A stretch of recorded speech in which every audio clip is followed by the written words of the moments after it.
Welcome to Boski's RRR. வணக்கம் sir.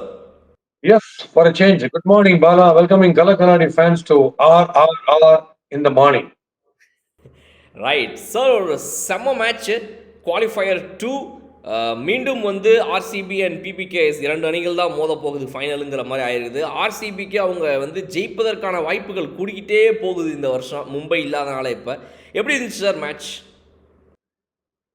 என் பேரு ஸ்ரேயஸ். எனக்கு இன்னொரு பேர் இருக்கு, சிக்ஸர்ஸ் ஹேர். அந்த பாஷா மாதிரி ஒரு மிரட்டல் நெத்தி. அது இன்னும் நான் தூங்கினா கூட அது வந்துனே அவர் வச்ச சிக்ஸர்ஸ்லாம். சிக்ஸர் ஹையர், பேக்ல போட்டா சிக்ஸர் ஸ்லைசர், ஸ்ட்ரைட்ல போட்டா சிக்ஸர் ஸ்கையர் அப்படின்னு அயர் ஆன் ஃபயர்ன்றத வித்தியாசமா காமிச்சாரு. சினிமேட்டிக்கா இந்த சீனை யோசிச்சு பாக்குறேன். அதாவது இந்த பாம்பே போலர்ஸ் எல்லாரும் கையெல்லாம் கட்டு போட்டுட்டு கால்ல எல்லாம் கட்டு போட்டுட்டு ஹாஸ்பிட்டல்ல இருந்துட்டு நீட்டா அம்பானி அங்க போயிட்டுல, ஏய் என்னடா யாரா இதெல்லாம் காரணம், என்னடா கட்டு போட்டு மாதிரி யாருன்னே தெரியலக்கா, எவனோ தான் செய்யறது காட்டு காட்டுன்னு காட்டிட்டான். அந்த காட்சி கண்ணுக்கு முன்னாடி சினிமால வருமே, வில்லனோட ஆளுகள் அடி வாங்குவாங்கல்ல ஒருத்தருக்கிட்ட, அந்த மாதிரி ஒரு நாக்கு. அது என்ன சாதாரண நாக்கா? நாக்கை பத்தி டீட்டெயிலா பேசுவோம். Extraordinary finish. Sir, Punjab Kings இப்போ வந்து இந்த ஃபைனல்ஸ்குள்ளே போவதன் மூலமாக வந்துட்டு எல்லாருமே, இப்போ நான் வீடியோட ஆரம்பத்தில் சொன்ன மாதிரி தான், மும்பையாக இருந்திருந்தா செம்ம டஃப்பாக இருந்திருக்கும்பா. பஞ்சாப் போயிடுச்சுல, ஆர்சிபி தான் வின்னு அப்படின்னு எல்லாரும் சொல்கிற அளவுக்கு இருக்குதுல்ல. என்ன தான் ஆர்சிபி பஞ்சாப் இந்த மாதிரி விளையாடி இருந்தாலும் அப்படி எல்லாரும் சொல்கிறதுக்கான காரணமாக என்ன இருக்குன்னு நினைக்கிறீங்க நீங்கள்? இல்ல, பஞ்சாப்ல நேத்தி ஒரு பிரெத் டேக்கிங் விஷயம் நான் ஒண்ணு பார்த்தேன். அதாவது சிக்ஸர்ஸ் வந்து அட்லீஸ் வில் அடிக்கிறார் ஸ்ரேயஸ். நான் எங்க போறேன்னு அடிக்கிறேன் சிக்ஸ், எல்லாம் கிரௌடு உள்ள அப்படின்னு ஃப்ரண்ட் ஆஃப் வச்சுன்னு இருக்கேன். எங்க நான் வந்து அதிர்ந்து போனேன்னா பும்ராவே அதிர்ந்து இருப்பாரு. அதாவது பும்ராவுடைய யார்கர் அண்ட் செகண்ட் ஸ்பெல் இருக்குல்ல, அதுதான் வேர்ல்டே பயப்படுற ஒரு விஷயம். பும்ராவோட செகண்ட் ஸ்பெல், அதுல போடுற யார்கர்ஸ், வாஷிங்டன் சுந்தர் காலை பரப்பின்னு கிளாஸனா இருந்தாலும் காலை உடைக்கிறது, இந்த லெவல்ல போடுற யார்கர்ஸ ஒருத்தர் நின்ற இடத்துல இருந்து ஸ்லைஸ் பண்ணி தேர்ட் மேனுக்கும் பாயிண்ட் நடுவில் போட வச்சிருக்காரு. எங்கேயாரும் பாத்தீங்களா இந்த டோர்னமெண்ட் அந்த மாதிரி யாராச்சும்? நான் பார்த்து வாசும் அக்ரமோட டெட்லியஸ்ட் யார்கரை ஸ்டம்ப் அவுட் நான் வந்து விவேன் ரிச்சர்ட்ஸ் வச்சிருக்காரு கவர்ஸ்ல, நான் பாத்துருக்கேன் அந்த மாதிரி. ஆனா இப்பதான் பாஸ் இது பாக்குறேன், யார்கர் ஒருத்தர் இந்த மாதிரி ஸ்லைஸ் பண்ணி அடிச்சு கான்பிடன்ஸே போயிடுச்சு. உம்ராக்கு தன்னுடைய யார்கர் மேலேயே கான்பிடன்ஸ் போன அப்புறம், apart from gifting lot of runs இந்த ஃபர்ஸ்ட் ஓவர், அங்கேயே டேமேஜ் ஸ்டார்டட். ஜாஷ் இங்கிலீஷ் போட்டு குழந்துட்டாரு ஃபர்ஸ்ட் ஓவர். இவருடைய யார்கர் செல்லுபடி ஆகலன்னு அஸ்வினி குமார் போன மேட்ச் உங்களுக்கு ஞாபகம் இருக்கும், ஜிடியோட பிரமாதமா போட்டிருந்தாரு யார்கர் லிங்க்ல. அவரு ஐயோ யார்கர் போட்டா தப்புன்னு நினைக்கிறேன், அவர் குட்லிங்க்ல போட்டு அவரை காட்டுன்னு காட்டிட்டாங்க. ஸோ இது வந்து ரொம்ப பிரெத் டேக்கிங்கா இருந்தது.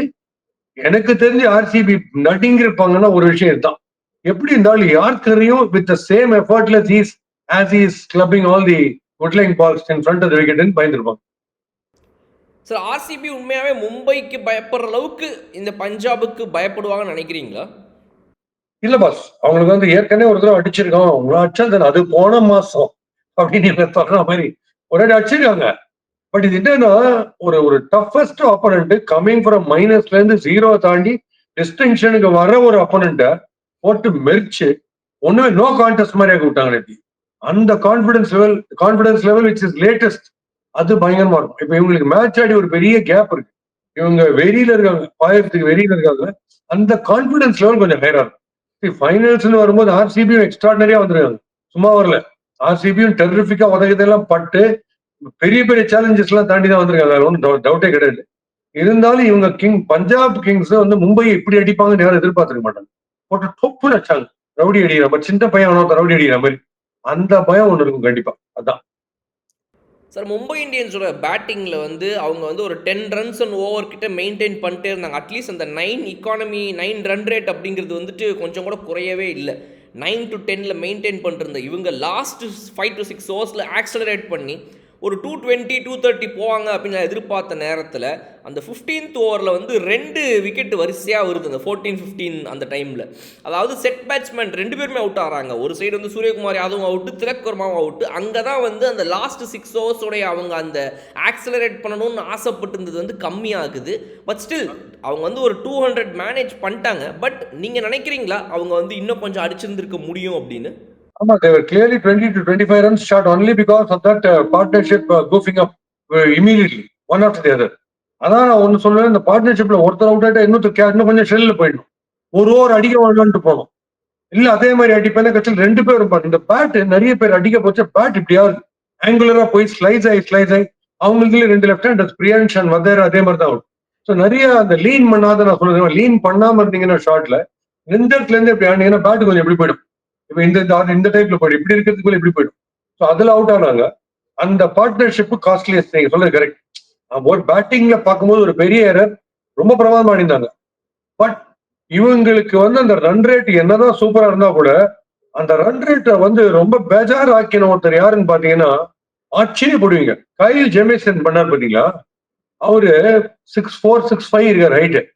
அந்த ஹைட்ல இருந்து ஸ்லோயிஷ் பவுன்சர் போட்டார் பாத்தீங்களா. சூரியகுமார் யாதவ் ஒண்ணுமே புரியல. ஃபர்ஸ்ட் டைம் சூரியகுமார் யாதவ் திருவிழாவில் தொலைஞ்சு போன பாப்பா மாதிரி முடிகிறது. ஆடி முடிச்சு துணி துவைச்சுலாம் பாக்குறாரு, ஊழிட்டுலாம் புலி வேஷம் ஆடி. அதுக்கப்புறம் பால் மெதுவாக அவர் தாண்டி போயினது. அதை பார்த்து ஆர்ஷ்தீப் என்ன பண்ணிட்டார், அவருடைய போலிங் விட்டு இதே போட ஆரம்பிச்சார். அதுலதான் அவர் பயங்கர ரன்ஸுக்கு போனார். ஆனா ஜேம்சன் ஒருத்தர் தான் வந்து கைல் ஜேமிசன் வந்து இவங்களை பெஜார் பண்ணி விட்டார். ஸ்போக் இன் த வீல்னு அவர் தான். ஸோ பெரிய பெரிய ஹிட்டர்ஸுக்கே அடிக்கிறதுக்கு வாய்ப்பு இல்லாம போனோன்னு என்னடா நம்மளுடைய வழக்கமான ஃப்ளோ அஃபெக்ட் ஆகுதுன்ற பயத்துல மீதி பேரை கண்ணாம அடிக்க போய் விட்டுட்டான். அந்த பார்ட்னர்ஷிப் வெரி வெரி குரூஷியல் போனது. சார் இந்த மாதிரி ஒரு பிளே ஆஃப் சுச்சுவேஷன் வந்துச்சுன்னா அதில் வந்து எல்லாருமே அடிக்க முடியாது. ஏதாவது ஒருத்தங்க ஒரு சொதப்புறதுக்கான வாய்ப்புகள் இருக்குது.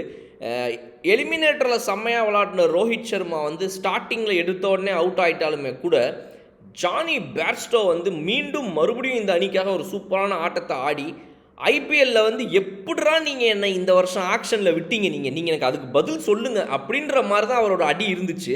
இந்த வருஷம் ஆக்ஷனில் எல்லா அணிகளும் அவரை வந்து புறக்கணிச்சதுக்கு வந்து ஒரு மிகப்பெரிய பதில் அவர் தந்திருக்காரு. கண்டிப்பாக அடுத்த ஆக்ஷனில் மினி ஆக்ஷனில் எல்லாருமே அவரை எடுக்கிறதுக்கு முன்னுருவாங்கன்றது வந்து ஒரு பெரிய இதுவாக தெரிஞ்சிருக்குல்ல. ஆமா, பிரவேஷ் நமக்கு பண்ண மாதிரி தான். பிரவேஷ் எப்படா விட்டீங்க அப்படின்னு நம்ம கேட்கல. அந்த டைப் தான், அதே டைப் ஃபிட்டர் தான். பிரவேஷ் வந்து இன்னும் துரு இவர் கொஞ்சம் ஸ்பின் மட்டும் கொஞ்சம் லெஃப்ட் ஆர்ம் ஸ்பின் மட்டும் கொஞ்சம் சஸ்பெக்டே தவிர நீங்க ஃபாஸ்டா போட ஃபாஸ்டா அடிப்பாரு. Very clean hitting. அறகுறை ஹாஃப் ஹார்ட் அடிட்டிங்கே கிடையாது. அச்சா வெளில அது ஒண்ணுதான். எனக்கு ஒரே ஒரு விஷயம் மட்டும் மும்பை எங்க கோட்டை விட்டு 2 விஷயம் கோட்டை விட்டாங்க. 2 விஷயம் என்னன்னா, they are back with 4 left armers. Topley இருக்காரு, நம்ம ட்ரெண்ட் போல்ட் இருக்காரு, சாண்ட்னர் இருக்காரு, அஸ்வினி இருக்காரு. 4 லெஃப்ட் ஹேண்டர்ஸ்.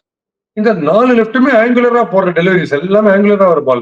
அதுல பஞ்சாப் கிங்ஸ் இப்படி பிரமாதமானது ஒரு எக்ஸ்ட்ராடனரி விஷயம் அப்படின்னா, இந்த இந்த இவங்களுடைய பேட்டிங் ஸ்ரேயஸ் ஐயருக்கு மாஸ்டர் பண்ணிட்டு வர்றாரு எல்லாத்தையுமே. அதாவது ஷார்ட் பிச் டெலிவரிஸ் ஃபர்ஸ்ட் வந்து போட ஆரம்பிச்சாங்க உள்ள வரும்போது. அதுக்கப்புறம் அதை கொஞ்சம் கொஞ்சமா கான்கர் பண்ணப்புறம் கொஞ்சம் மிடில் ஓவர்ஸ்ல என்ன பண்ணுவாங்க, திருப்பி அதை ட்ரை பண்ணுவாங்க. அப்ப தப்பா அடிச்சு எங்கெங்கயோ ஸ்கை ஆகும். ஸோ நேற்று என்ன பண்ணாங்க, த்ரூ அவுட் ஸ்ரேயஸ் ஐயருக்கு வந்து either good length or close பாலே போட்டாங்க. ஒருத்தர் கூட இந்த ஷார்ட் பிச் அவருக்கு ட்ரையே பண்ணல. நேற்று பாத்தீங்கன்னா யூஸ்வலா ஷார்ட் பிச் தப்பா அடிப்பாரு. இப்ப முன்ன மாதிரி வல்னரபிள்லாம் கிடையாது, எல்லாம் மாஸ்டர் பண்ணிட்டாரு. அவர் தப்பா அடிச்சு அவுட் ஆகிறதுக்கான ஒரு சான்ஸ் இருந்தது, அதை விட்டாங்கன்னு நினைக்கிறேன். இந்த இவங்க சைட்ல பார்க்கும்போது இந்த எல்லாருமே லெப்டா இருந்தா கூட ஸ்லோயிஷா லெப்ட் ஆமா போடுற சாண்ட்னரை 15 ரன் தான் போயிருக்கு 2 ஓவர்ல. அவரு அடிக்கணும்னா ஸ்ரேயஸ் ஐயர் நிறைய நீங்க டிஸ்மிசல்ஸ்ல பாத்தீங்கன்னா ஸ்பின்னுக்கு நிறைய அவுட்டே இருப்பாரு. ஸோ இவங்க ஸ்பின்னை வச்சு நிறைய டார்கெட் பண்ணிருக்கணும் ஸ்ரேயஸ் ஐயர் எடுக்கிறதுக்கு. ஏன்னா மெதுவா நீங்க போட்டீங்கன்னா ஏதாவது ஒரு ஸ்ட்ரோக் தப்பாயிடும். பட் ஃபாஸ்டா போட கரெக்டா பட்டுனே இருக்கு மிடில். சாண்ட்னர் ட்ரை பண்ணாததும் எதுக்காக ஹர்திக் பாண்டியா ஒளியிறாருன்னு தெரியல. இப்ப அஸ்வினி குமாருக்கு நீ கான்பிடன்ஸ் போயிடுச்சு. ஏன்னா யார்கர் லிங்கே வரல, கண்ணாப்புறம் அடிக்கிறாருன்றச்சு. From the front Hardik Pandya already ஒரு விக்கெட் எடுத்திருக்காரு. அவர் போலிங்ல ஒரு கேட்ச வேற விட்டாரு, ரென் போல்ட் பதேரா கேட்ச். இவர் Klaasen and the likes of Miller அவங்களுக்கு எல்லாமே தைரியமா லாஸ்ட் ஓவர் போடுவார். ஏற்கனவே இந்த டோர்னமெண்ட்ல ஒரு தடவை ஒதுங்கினார். இவர் எதுக்கு இந்த லாஸ்ட் ஓவர் ஒதுங்கினாரு எனக்கு ஒண்ணுமே புரியல. ஏன்னா அவர் எக்ஸ்பீரியன்ஸ் கிடையாது, அவரை சொல்ல முடியாது அந்த ஸ்டேஜ்ல. அவர் போயிடுச்சு வாங்குவாங்கன்னு வாங்கிட்டார் கட்சி ஓவர்ல ஸ்ரேயஸ் ஐயர். ரீஸ்டாப்லயே வந்து ஒரு 3 சிக்ஸ் அடிச்சிருக்காரு ஆல்ரெடி. அதனால Hardik Pandya should have led from the front. ஏன்னா அவருக்கு வைட் அவுட் ஆஃப் ஸ்டம்ப் ஸ்லோயிஷா போட தெரியும். அது ஒன்று பண்ணிருக்கலாம். சார் இப்போது யுஸ்வேந்திர சஹாலை வந்துட்டு பஞ்சாப் கிங்ஸ் யூஸ் பண்ணதை பற்றி நான் கேட்கணும்னு நினைக்கிறேன். பிகாஸ் இப்போ யுஸ்வேந்திர சஹால் வந்து எல்லா டோர்னமெண்ட் இந்த டோர்னமெண்ட்டோட எல்லா சீசன்லையுமே வந்துட்டு ஒரு மிகப்பெரிய பவுலராக இருந்தவர். இந்த சீசன் வந்து அவரோடதா அப்படின்னு கேட்டிங்க அப்படின்னா கண்டிப்பாக இல்லைன்றத சொல்லலாம் நம்ம. அப்படிப்பட்ட நேரத்தில் இன்னைக்கு மேட்ச்சில் அவரை யூஸ் பண்ணது எப்படி இருந்துச்சு? ஒயிட்டெல்லாம் சூரியகுமார் யாதவோட விக்கெட்டாக இருக்கட்டும், இல்லை அவரை வந்து எப்படி திரும்ப ஆர்சிபி அகைன்ஸ்டாக யூஸ் பண்ணுவாங்க? பிகாஸ் ஆர்சிபி அகைன்ஸ்டாக கண்டிப்பாக இவரை எப்படி யூஸ் பண்ணணுங்கிறத எல்லாருமே எதிர்பார்ப்பாங்க. ஸோ அவரை பற்றி சொல்லுங்கள். Chahal not bowling googlies at all. அதுதான் ஒரே பிரச்சனையே. திருப்பி திருப்பி சொல்றேன். டர்ன் ரொம்ப ஆக மாட்டேங்குது. இந்த டெட் விக்கெட் இது விட்டுடுங்க. பட் ஜென்ரலா டர்னிங் விக்கெட்ல கூட ஒரு வாட்டி truncated match I think RCB against தான் நினைக்கிறேன். ஒரு லோ ஸ்கோரிங் மேட்ச் ஒன்று ஜெயிச்சு கொடுத்தாரு தெரியுமா? 5 விக்கெட் அது எடுத்துட்டு. அந்த ரங்கநாதர் போஸ்ட்ல எல்லாம் கூட உட்கார்ந்தாரு விக்கெட் எடுத்துட்டு. ஸோ ஹெல்ப்ஃபுல் விக்கெட்ல நல்லா போடுறாரு. இந்த நேத்துக்கு என்ன அன்பார்ச்சுனேட்லி துணி துவைக்கிற சூரியகுமார் யாதவ் மாட்டினார். எப்படி போட்டாலும் அடிக்கிறார். சூரியகுமார் யாதவ் ஸ்வீப் மட்டும் கிடையாது கண்ணா, உன்னை இறங்கி அடிப்பேன்னு அடிச்சு காமிச்சாரு. ஸோ அதுல கொஞ்சம் பேஃபில் ஆயிட்டாரு. பட் ஸ்டில் சஹலை வந்து வச்சு முக்கியமா வச்சுப்பாங்க. Maybe reserving something for the ஃபைனல்ஸா இருக்கும். ஏன்னா அவங்க வந்து சொன்னேன், பயங்கரமா அடிக்கிற பிளேயர்ஸுக்கு ஒரு ஸ்லோவா போட்டா மிஸ்டேக் பண்றதுக்கான வாய்ப்பு ஜாஸ்தி. அதனால I think he will click in the finals. எனக்கு அதான் தோணுது. அவர் வந்து ரைட் ஆஃப் பண்ண முடியாது. ஏன்னா 19th ஓவர்லாம் தைரியமா போடுற ஆள் தான் அவரு. அவர் பெருசா ரைட் ஆஃப் பண்ண. பட் அன்பார்ச்சுனேட்லி ஸ்லாட்டர் பண்ற ஒரு சூரியகுமார் யாதவ் கிட்ட மாட்டினார். அப்படி கூட பாருங்க, அக்ராஸ் ஆடி கட்சியில் அவர் எடுத்துட்டார். அவர் தான் 2 ஸ்ட்ரெயிட் அடிச்சு அக்ராஸ் ஆட போனார். அந்த பால் வைட் அவுட் சாஸ்டம் போட்டாரு. ஸோ அதனால அவர் டெஃபினட்டா அடுத்த மேட்ச் ஏதோ சம்திங் இன் ஸ்டோர் நினைக்கிறாங்க. சார், இந்த விஜயகுமார் வைஷாக் நம்ம அசோக் டெண்டா அகாடமியில் இருக்கக்கூடிய வீரராக இருந்தவர். எப்போ இந்த பக்கம் இருப்பார், எப்போ செவுத்துக்கு அந்த பக்கம் இருப்பார் அப்படின்னு நமக்கு தெரியாது. ஸோ அந்த வைஷாக்கோட பவுலிங் குரூஷியலாக இருக்குமா இந்த மாதிரி ஸ்டேஜஸ்லாம்? பிகாஸ் அந்த மாதிரி பவுலிங் வந்து சில பேர் தான் அந்த ஸ்லோயிஷாக அந்த ஆஃப் கட்டர்ஸ்லாம் போடுறாங்க அவங்க டீமில். இல்ல வைஷாக் வந்து நாட் டிபெண்டபிள் டெஃபினட். இப்போ இது என்ன, அஸ்வினி குமாருக்கு என்ன ஆச்சோ அதே தான். இந்த இடத்துல சினாரியோ பார்த்த உடனே கொஞ்சம் ஸ்ட்ரைக் ஆயிட்டாரு. பிகினர்ன்றது ஒரு பக்கம் இருக்கு, பெரிய எக்ஸ்பீரியன்ஸ் கிடையாது. இருந்தாலும் இன்னைக்கு என்னன்னா ட்ரேயர் செய்யற பார்த்த உடனே போலிங் போடும். ஏன்னா எப்படா ஒருத்தர் யார்கர் பும்ரா யார்கர் யார் இந்த மாதிரி அடிச்சு பாத்தீங்க நீங்க. ஸோ அந்த யார்கரை ஸ்லைஸ் பண்ணி பியூட்டிஃபுல்லா, பிகாஸ் இட் மீன் வாட்சிங் த பால் டில் தி எண்ட்னு அர்த்தம். சும்மா பிளைண்டா யார்கர் ஆனீங்கன்னு வெறும் நிற்கும் பால் அங்கேதான்.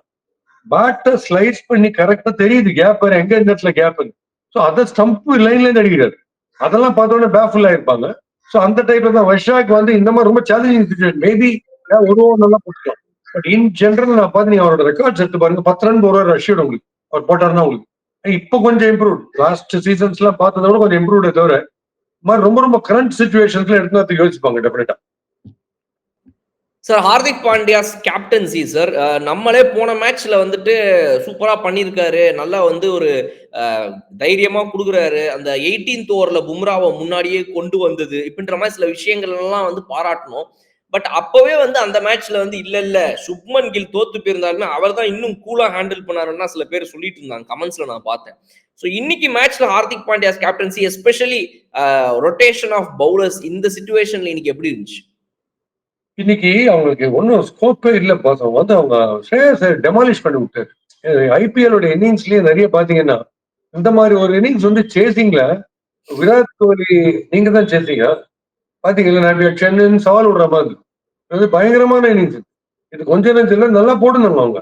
அதான் அந்த சாண்ட்னர் எடுத்துக்கூடாது. பிளஸ் ஹார்திக் பாண்டியா உள்ள வந்து இதை ட்ரை பண்ணிக்கணும்னு சொன்னே தவிர பிட்வீன் த டூ கேப்டன்ஸ் நீங்க பாத்தீங்கன்னா ரொம்ப ஃபிளஸ்டர்ட் ஆகி பயங்கர ஃப்ரஸ்ட்ரேட்டட் ஆயிட்டு இருக்காரு ஹார்திக் பாண்டியா. அதுக்கு காரணம் ட்ரெண்ட் போல்ட். ஸ்விங்கிங் கண்டிஷன்ஸ் இல்லைன்னா நான் ஒண்ணுமே கிடையாது அப்படின்னு ட்ரெண்ட் போல்ட் ஒரு பக்கம். டேர்னிங் கண்டிஷன்ஸ் நல்ல ஸ்பின் ஹெல்ப் பண்ணலன்னா சாண்டர் ஒண்ணு இல்லைன்னு ப்ரூவ் பண்றாரு. அந்த மாதிரி ஆயிப்போச்சு. பட் இந்த பிட்வீன் த டூ கேப்டன்ஸ் நீங்க பார்க்கும்போது ஸ்ரேயஸ் ஐயருடைய mister cool attitude was phenomenal. பாத்தீங்களா, அவங்க போலர்ஸ் யாரையுமே திட்டல. இத்தனைக்கு ஹர்ஷ்தீப் வந்து கயல் ஜேமிசனை பார்த்து சூடு போட்டு இந்த ஸ்லோ பவுன்சரை போட்டு எக்கச்சக்க போடு நமன் டெரிபிகா ஸ்டர். அது தன்னுடைய போலிங்கே போடணும். வைட் யார்க்கர் ஸ்லோவா போற அதை போடணும் தவிர இன்னொருத்தருக்கு ஒன்று கிளிக் ஆகிட்டு நம்மளும் பண்ணக்கூடாது. ஸோ அதுதான் அது எப்படி நெகட்டிவா அஸ்வினுக்கு ஒர்க் அவுட், அஸ்வினி குமாருக்கு ஒர்க் அவுட் ஆச்சோ அந்த மாதிரி இவருக்கும் நெகட்டிவ் ஆயிடுச்சு ஹர்ஷ்தீப்புக்கு. ஸோ அந்த ஸ்டேஜில் வந்து இவங்க இப்படி ஆடினது ரொம்ப ரொம்ப பிரமாதம், டாப் கிளாஸ். சார், மிச்சல் சாண்ட்னரும் மீன் இன்னைக்கு நல்லா போட்டவங்களே அந்த லிஸ்ட்ல இருக்கக்கூடியவங்கள ட்ரெண்ட் போல்ட் ஓரளவுக்கு ஒரு 10 எக்கானமி கீழே போட்டா, மற்ற எல்லாம் 10க்கு மேல தான். அந்த நல்லா போட்ட 2 பேர் பவுலிங்கே போடல நீங்க சொன்ன மாதிரி. அது ஒன்னு மிச்சல் சாண்ட்னர், இன்னொன்னு ஹார்திக் பாண்டியா. அவரே ஆளாளுக்கு 2 ஓவர் தான் போட்டாங்க. என்ன அவரோட மைண்ட்ல ஓடி இருந்திருக்கும்னு நினைக்கிறீங்க? எதனால இவங்க 2 பேரும் உள்ளேயே வரல? சாண்ட்னரும் வரல, ஹார்திக்கும் வரல, எதனால? ஸ்பின்னுக்கு ஜீரோ ஹெல்ப். ஏன்னா சஹலுக்கு டேர்ன்லாம் ஒண்ணுமே ஆகல. இவ்வளவு வெரி வெரி மில்லிமீட்டர் அளவுல டேர்ன் ஆகுது. ஸோ ஸ்ரேயஸ் ஐயருடைய லஸ்டி ஹிட்டிங்ல மைண்ட் டோட்டலா கிளவுட் ஆயிடுச்சு. ஸ்ரேயஸ் ஐயர் அடிச்ச அடியில யார் போட்டாலுமே ஸ்ட்ரெயிட் பால் போடுற போல மாதிரி அடிச்சுன்னு இருக்காரு. ஸோ அதுல வந்து சாண்டனர் வந்து கொஞ்சம் யோசிக்கணும். சாண்டனர் கொண்டு வந்துருக்கணும். இருக்கிறது ஒரே ஸ்பின்னர் தானே, அதுல நமக்கு டவுட்டே வரக்கூடாது. ஏன்னா எல்லா லெஃப்ட் ஆர்ம் சீமர்ஸையும் அடிச்சாச்சு. ஸ்பின்னு இருக்கிற ஒரே ஆள் மிஸ்டர் டிபெண்டபிள் சாண்டனர் ஒருத்தர் தான். ஃபீல்டிங்கா இருக்கட்டும், போலிங்கா இருக்கட்டும். அது ஒண்ணுதான் கொடுக்கல. ஹர்திக் பாண்டியா வந்து ஃப்ரண்ட் ஆஃப் விக்கெட் கண்ணாப்பனா அடிக்கிறாருன்ற பயத்திலேயே ஒரு ஹர்திக் பாண்டியா போடாம இருக்காரு. ஆனா ஹர்திக் பாண்டியாக்கு இந்த பவுன்ஸ் பண்ற ஆட்டிடியூட் இருக்கு. அதனால ஸ்ரேயஸ் ஐயர் ஒரு பவுன்ஸ் பண்ணி ட்ரை பண்ணிடணும். அதுதான் ஹர்திக் பாண்டியா ஏன் ட்ரை பண்ணலங்கிறது எனக்கு ஒண்ணுமே புரியல. அந்த சடனா இமோஷனல் ஆயிடுறாரு ஹர்திக் பாண்டியா. பூலா கையில 13-16 இருக்காரு. கண்டசி ஸ்டேஜ் கிளைமேக்ஸ் ரொம்ப அழ ஆரம்பிச்சிருக்காரு விக்கி. அதுதான் எனக்கு ஹர்திக் பாண்டியோட ஆச்சரியமா இருக்கு. அந்த angle this man score emotional கோஷன்ட்ல ஸ்ரேயஸ் ஐயர் கிளீனா ஸ்கோர் பண்ணி, தம்பி நான் டுவர்ட்ஸ் தோனி ஆட்டிடியூட் போயிட்டு இருக்கேன்பா கேப்டன்சில அப்படின்னு ஸ்ரேயஸ் ஐயர் ப்ரூவ் பண்ணிட்டாரு. இப்போ உடனே எல்லாரும் வந்து இவரை போய் எப்படி டெஸ்ட்டுக்கு விட்டாங்கன்னா இதை வச்சு டெஸ்ட்டுக்கு எடுக்க முடியாது பாஸ். இப்ப ரைட் ஒத்துக்கிறேன். இங்க இருக்கிற ஃபார்ம்ல பார்த்தா அஸ்வினி குமார் கூட எடுத்துக்கணும். நல்லா போடுறாரு, போன மேட்சும் போட்டு எடுக்க முடியுமா? அது நம்ம இப்ப வர ரிசல்ட் வேற, கண்டிஷன்ஸ் வேற. அதை விட்டுடுவோம், நம்ம கம்பேரே பண்ணுவாங்க அந்த இதுக்கு. பட் பிரமாதமா ஒரு கேப்டன்சி மெட்டீரியல்னு பார்த்தா, சுப்மன் கில்லோட கேப்டன்சி மெட்டீரியல்னு பார்க்கும்போது ஸ்ரேயஸ் ஐயர் ஒரு எட்ஜ் இருக்கு. வெறிக்கத்திலேயே பார்த்தீங்கன்னா assured of a player because he bats well and also thinks very well the way he's operating his bowlers. அந்த பியோர் பேட்டிங் விக்கெட்ல ரன் கொடுத்தா கூட அழகா பாருங்களேன், கொண்டாந்து கடைசி செகண்ட் ஹாஃப்ல கொஞ்சம் ரன்ஸ் ஸ்டெம் பண்ணி, ரன் ஃப்ளோ ஸ்டெம் பண்ணி ஒரு பார்ட்னர்ஷிப்பை பிரேக் பண்ற அளவுக்கு போலிங் ஆபரேஷன்ஸ் பண்ணி அழகா கொண்டுட்டார். இன்டாக்டா கொண்டுட்டார். பிரீத்தி ஜிந்தா பார் ஜிந்தா குட் அப்படின்னு கத்துற மாதிரி பண்ணிட்டார். சார் பஞ்சாப் கிங்ஸ் vs ஆர்சிபியா வரப்போகுது இந்த ஃபைனல்ஸ். ரொம்ப இன்ட்ரெஸ்டிங்கா எல்லாருமே எதிர்பார்க்கறாங்க. நாளைக்கு இந்த ஒரு நாள் கேப்புக்கு அப்புறம் நடக்க போற இந்த மேட்ச்ல ஹூ ஹேஸ் பெட்டர் அட்வான்டேஜ்? இப்ப நரேந்திர மோடி ஸ்டேடியம்ல, குஜராத்ல, அதே அகமதாபாத்ல விளையாடி முடிச்சுட்டாங்க. திரும்ப விளையாட போறாங்க பஞ்சாப் கிங்ஸ். ஆர்சிபி இங்க வந்து இன்னைக்கு இன்னும் மேட்ச் விளையாடல இந்த பிளே ஆஃப்ஸ்ல. ஹூ ஹேஸ் பெட்டர் அட்வான்டேஜ் உங்களை பொறுத்த வரைக்கும்? இது வந்து நெக் டு நெக் போகுது. இது வந்து நம்ம அந்த அன்னைக்கு இருக்கிற கண்டிஷன்ஸ்ல என்னன்றதை பார்க்கணும். இன்னைக்கு உங்களுக்கு இவருடைய கேப்டன்சி வந்து I find it totally different. Captaincy angle ஆர்சிபியை விட இவங்களுக்கு வந்து ஒரு ஸ்கோப் இருக்கு. வே இஸ் ஆபரேட்டிங் அதுல எனக்கு தோணுதே தவிர எனிதிங் மேடம் இது ஒண்ணுக்குலதான் என்னால கரெக்டா சொல்லவே முடியல. ஒரு ஒரு மார்ஜினல் எட்ஜ் இவங்களுக்கு வே தேர் பிளேயிங் பஞ்சாப் இருக்கிற மாதிரி எனக்கு தோணுது. பட் ஸ்டில் ஆர்சிபி வந்து எங்கெங்கேருந்தோ மைனஸ்ல இருந்து தான் வராங்க திடீர்னு. அவங்களும் கஷ்டப்பட்டு தான் வராங்க. இவ்வளவு வருஷங்கள் கஷ்டப்பட்டதுக்கு அப்புறம் வராங்க. ஆனா அவங்க வந்ததுக்கு அப்புறம் அவங்களுக்கும் ஹையா இருக்கும் கான்பிடன்ஸ். ஸோ ரொம்ப ரொம்ப interesting game on the cards, exclusively depending on the atmosphere of that tomorrow, that particular day and the pitch conditions of that day. ஏன்னா போன என்கவுண்டர்ல வந்து ஸ்விங்கிங் அண்ட் சீமிங் கண்டிஷன்ஸ்ல மாட்டினாங்க. ஸோ அதனால நம்ம வந்து ஈக்குவேட் பண்ணி சொல்ல முடியாது. ஒரு இப்படி வேணா ரொம்ப வித்தியாசமா 52-48 இன் ஃபேவர் ஆஃப் வித்தியாசமா 52-48 in favour of Punjab. Shreyas Iyer because of Shreyas Iyer captaincy and the batting. அதனால சொல்றேன். Right sir, I go with RCB sir. என்னை பொறுத்த வரைக்கும் ஆர்சிபி வந்து கப் அடிக்காம இத்தனை வருஷம் இருக்கிறாங்க. பட் என்னதான் இருந்தாலும் சார், இப்போ வந்து ரெண்டு பேருமே புதுசு சார். ஒரு புது கப் டைட்டில் கிடைக்க போறாங்க நமக்கு. அது வந்து ஒரு இன்ட்ரெஸ்டிங்கான விஷயம். ரெண்டு பேருமே இது வரைக்கும் கப்பையே பார்த்தது கிடையாதுங்கும் போது யாரு வின் பண்ணாலும் நமக்கு நல்லதுதான். ஸோ ரெண்டு டீமுக்குமே வந்துட்டு வாழ்த்துக்களை சொல்லிக்கிறோம். Super sir. வேற ஏதாவது பாயிண்ட்ஸ் நீங்க ஆட் பண்ணணும்னு நினைக்கிறீங்களா? Game is the winner. இவ்வளோ ஒரு பிரேக் வந்து அதுக்கப்புறம் அந்த டோர்னமெண்ட் வந்து என்ன ஆகும்னு தெரியாம லோ பிளேஸ்ல இருந்து ஒண்ணு மேல வந்து கடைசியில் ஒரு புது ரெண்டு டீம் வந்து ஃபைனல்ஸ் வந்திருக்குன்றது ஃபண்டாஸ்டிக். ஃபர்ஸ்ட் டைம் ரெண்டு டீம் ஃபைனல்ஸ் கப் ஹோல்டர்ஸ் இல்லாதவங்க ரெண்டு பேர் வந்திருக்காங்கன்றது hats off. So the game is the ஹீரோன்றது ஒன்று ப்ரூவ் ஆகுது. ரெண்டு விஷயம் சொல்லணும். கொஞ்சம் சீரியஸ் நோட் என்னன்னா, ஒன்னு மறந்துட்டேன். பேர்ஸ்டோவுடைய கேட்ச அந்த இவர் ட்ரை பண்ணார்ல நம்ம சாய் சுதர்ஷன், ரிவர்ஸ் ஸ்வீப்ப போன மேட்ச்ல ட்ரை பண்ண விதம் வந்து வேற லெவல் பார்த்தது. கோல் கீப்பர் மாதிரி போயிட்டாரு மேல, கையில பட்டு போய் இன்னொரு ஃபீல்டர் பிடிச்சாருல கேட்ச். அதை நான் அன்னைக்கே பாராட்டணும்னு நினைச்சேன். Extraordinary attempt. அந்த மாதிரி அது வந்து தாண்டி போய் ஃபோர் போக வேண்டிய பால் அது. ஸோ அதை பத்தி நான் சொல்ல மறந்துட்டேன்றது அது ஒன்று ரொம்ப ரொம்ப டாப் கிளாஸ். சாயின்னு அந்த பக்கம் அப்படியே சாஞ்சிட்டாரு சாய் சுதர்ஷன். அந்த கேட்ச தடுத்து அதை எனேபிள் பண்ணாரு. நேத்தி ரொம்ப சிரிப்பான விஷயம் வந்து சஹல் போலிங்ல ஏதோ ஒரு விக்கெட்டுக்கான ஒரு சான்ஸ் ஸ்டாண்ட்ல ஃபோர்த் டயர் பக்கம் போயிட்டு இருக்கு பால் எங்கேயோ. அது அந்த சிக்ஸ் போயின்னு இருக்கு. இவர் சூரியகுமார் யாதவ் தான் அடிச்சார்னு நினைக்கிறேன். சூரியகுமார் யாதவா வேற இவரு நம்ம திலக் வர்மா அடிச்சாரு ஞாபகம் இல்லை. அதுக்கு ஜேமிசன் வந்து அவரே 6 அடி 5 லைட் ஹவுஸ் மாதிரி இருக்காரு. அவரு மேல பறந்து அவர் கையை பட்டு எங்கேயோ போயிட்டு இருக்கு பால். இதுக்கு சால் இதெல்லாம் விட்டா என்ன அர்த்தம்? இதெல்லாம் ரொம்ப சர்வசாதாரணமா பிடிப்பாரு சால் இந்த மாதிரி கேட்ச் எல்லாம். அதுக்கு அவருக்கு ஒரு சின்ன அலுப்பு. அண்ட் மேக்ஸிமம் சால் என்ன பண்ணலாம்னா ஜெமிசன் மேல அப்படி ஏறி போலாம். அவ்வளவுதான் பண்ண முடியும். அவர் ஹைட் அவர் ட்ரை பண்ண இதுக்கெல்லாம் நீங்க அழுத்துக்க கூடாது. அவங்க எல்லாம் உயிரை கொடுத்து ட்ரை பண்றவங்க ஃபீல்டிங்ல. சோ அதெல்லாம் பண்ணி இன்னொருத்தரோட பேருக்கு நீங்க எடுக்கவே கூடாது. அப்படி பார்த்தா சூரியகுமார் உங்களை அடிக்கு உங்களை விதவிதமா பாத்துருக்கணும் உங்க கேப்டன். மேலையும் கீழையும் ஜஸ்ட் ஒரு பார்த்துன்னே போடுறேன் நீன்ற மாதிரி. பட் அவர் வந்து போலிங்ல ஒருத்தவங்க ரன் கொடுக்குறாங்கன்னு சொல்லிட்டு ரொம்ப துள்ளி கூட மைண்ட் ஆசிலேட் ஆகாம அன்பர்டர்ப்டா பியூட்டிஃபுல்லா இருந்தார் ஸ்ரேயஸ் ஐயர். தன்னுடைய பேட்டிங்ல என்ன ஒரு காம் வின் பண்ணதுக்கு அப்புறம் ஒரு பயங்கர ஜூபிலண்டாலாம் இல்லாம சாதாரணமா சாந்தமா இருக்கிறதெல்லாம் பார்க்கும்போது யாரோ ஒரு ஞானி வந்திருக்காரு போல இருக்கு. மாடர்ன் ட்ரெஸ்ல ஒரு ஞானி வந்து கையில பேட்டோட அடிக்கிறார் போல இருக்கு தோணுது. அந்த கூல் ஒண்ணுதான் it's going to be the difference between the two teams in the finals எனக்கு தோணுது. Definitely sir. 2 superb captains Rajat Patidar and Shreyas Iyer. 2 பேருமே இந்த சீசன்ல நிறைய ஹைட்ஸ் ரீச் பண்ணி ப்ரூவ் பண்ணிருக்காங்க. யாரு கப்ப லிஃப்ட் பண்றாங்கன்றத நம்ம நாளைக்கு பார்ப்போம். Thank you so much for joining sir. ஆமா, we will end with an apology to the viewers that ரொம்ப லேட் ஆயிடுச்சு. அதுக்கப்புறம் ஏற்கனவே வளருவேன், அப்புறம் தூக்க கலக்கத்துல ரொம்ப வளருவேன்ற ஒரே காரணத்தால மார்னிங் பண்ணலாம்னு சொல்லிட்டேன். ஆனா உங்களுக்கு வீடியோ லேட் ஆனதுக்கு என்னுடைய apology. But I am sure you will still enjoy the whole episode for the game as well as for the content as well as for the fun நினைக்கிறேன். மறுபடியும் சந்திப்போம் with a lot of fun and cricket on RRR.